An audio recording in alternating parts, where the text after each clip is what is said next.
ये मुंह पे 12 क्यों बजे हुए हैं? मैं क्या करूँ?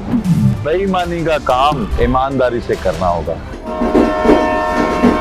मेरी मोहब्बत में कोई कमी तो नहीं। मेरी सहेली है, देखो उनके शोहर कितनी ऐश करवाते। मेरी तनख्वाह इतनी नहीं है। ये गलत रास्ता है।